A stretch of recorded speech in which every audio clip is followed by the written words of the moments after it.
Hi, you're watching Movie Guide. I'm your host, Evie Carroll. We're at the Critics' Choice Awards 2018, honoring the movies of 2017, which the critics have chosen. Let's talk to some of the cast and crew of these movies. You guys are the best.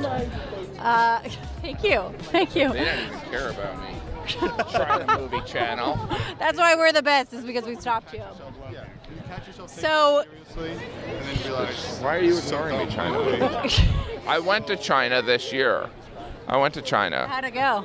It was good. I stuck out a little bit. All types of I movies. go to your site all the time when I'm looking. Thank you. Because we get screeners, and then I have to Google. I have You to have a bunch Google. of kids I've heard from. Yeah, and then you got to see if it's like, all right, how much is in this? Yeah, that's exactly what we do. Well, I think it's just. You better say nice things. It's just nice that the critics are finally getting awards. You know what I mean? You know, like they work hard. I don't know. I've never, you know, like I talk to them, but like I don't consider them critics. I consider them friends. No. Well, that's a good thing. So there's. Critic? I guess you're a critic. Technically, I'm a critic, but Yeah. I don't look like one. Thanks for nominating me. What if I go in there and I'm sunburned because I had this interview? So thank you for coming over, and this was a completely hilarious interview. Thank you. Thank you, camera holder guy. You did an incredible job with the makeup and the prosthetics. And how did you capture Churchill? What made you interested in Churchill? Well, you know, like it's a process of whenever I create a likeness makeup, I have to do a lot of research and get to know who they are, and also more important to know what's going on inside. So it will reflect the surface, and also compare Gary and Churchill. You know, what's the difference, and because it's their look totally different. You know, you would better Churchill than Gary. I know what it looked like. But yeah, so that was really difficult. But I'm glad that I could do design that it will work with his acting. You know, without making him look like wearing a mask. Well, I've been in the industry for 71 years. My parents were stars in the 30s, and I must say that's probably the best prosthetic and makeup that I've seen in all the years of my life, and it made it a big difference in the movie. You made Gary's role. Thank you very much. That means a lot. And I love that you guys are encouraging entrepreneurs. And why is that so important in this time period? Well, I just think it's really, I think we are in a time and a phase, and I think Shark Tank actually helped that, of people wanting to take their life into their own hands, feel empowered, be entrepreneurial, be what this country's founded on. And I think they learned from it. Kids are fascinated by it. And we're just right for the times. Yeah. And hopefully, you know, kids who are younger will grow up and one day come on Shark Tank, and you'll see them there. And so it's an awesome legacy that you guys are leading on to.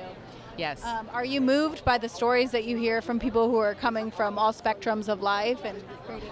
Yes, always. I mean, I can relate to them. I was them. I was just a person with a dream, had an idea, had to figure it all out from scratch, made it happen. Yeah. And I always say entrepreneurs are the only ones willing to work 80 hours a week to avoid working 40.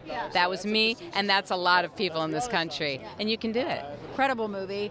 How was that process of going through every single still and painting it? Laborious. Very, very, very laborious. I mean, we worked out that we came up with the slowest form of filmmaking ever invented. To give you some idea, before painting animation, before loving Vincent, I did puppet animation, which was always considered the slowest form of animation, and this was 6 times slower than even that. So for the opening, you know, the opening shot where we come down from Starry Night and we come down into the city, so it took 2 weeks to do every second of that shot. So when you look at that shot, you're looking at 18 months of 3 animators, 6 months of 3 animators' lives. But when you came to these people and said that you wanted them to fulfill this project, what did they say to you? Well, I think they were just amazed that we were going to pay them to be painters, because, you know, painters, they struggle to show their work, exhibit their work. You know, some of these people, even though they're just amazing painters, they're working in supermarkets, working as teachers, and so they dropped whatever they were doing and came from all over the world. We had 125 painters from over 20 countries. We actually had 6 people come from North America to come and live with us in Poland and be part of the experience. And so I think they're very excited to know know that they could use their incredible craft skills to do a job, you know. Now, how did you just put it out there in the... Well, originally we were going to just use, my wife Dorota came up with the idea. She's Polish. She went through the Polish painting art academies, and so we knew that there were a lot of very highly trained painters there. So we started off by advertising in Poland, but then we realized we needed more, and so we put an advert on the internet. And we were really thinking we're just going to get people from Ukraine and Eastern Europe to come. And there were 5,000 applications. We had people come from Australia, Japan, you know, South America, North America. So it was amazing. And then overnight, our studio changed from being, you know, a Polish studio to being very, very international. Yeah. And so, coming up with the time period that you were dealing with, what was that? Well, Dorota came up with the idea 10 years ago.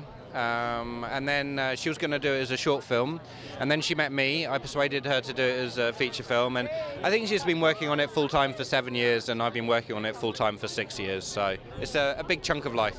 But choosing Van Gogh's, you know, the end of his life. Yeah. Yeah. Well, that really was from the beginning. The concept was to bring his paintings to life, to tell his story. Yeah. And Dorota chose that she wanted to do the paintings from the last 10 weeks in Baehr. And those people that were interviewed after his death, and they all said different things.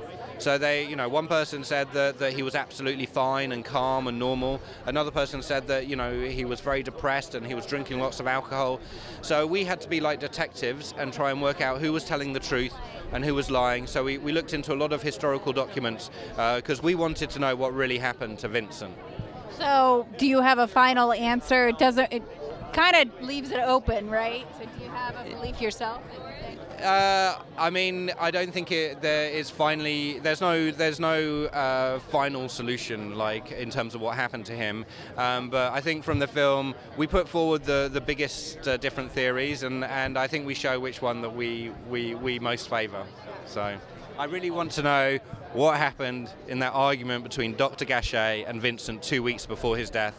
Why, you know, the doctor who was meant to be looking after him for his mental health would basically abandon him in the last 2 weeks, and then they only saw each other again on their deathbed. So I hope that there'll be more research about that and we can get a good answer to that. You guys made an incredible movie. What was the process? Well, for me, it's always really interesting because I start early before the script is even finalized, and I start writing music on the basis of conversation with the director and on the basis of some ideas in the script, and so it's always interesting for me to start writing music without seeing yet what's going to happen, and then adjust it, you know, as the film comes in. And why is this an important message today to get out there? Could I get a photograph? Darkest Hour. Well, guys, it's a complex film, and it's based on a complex personality. I suppose the most important thing that comes across to me is that it's important to have doubts about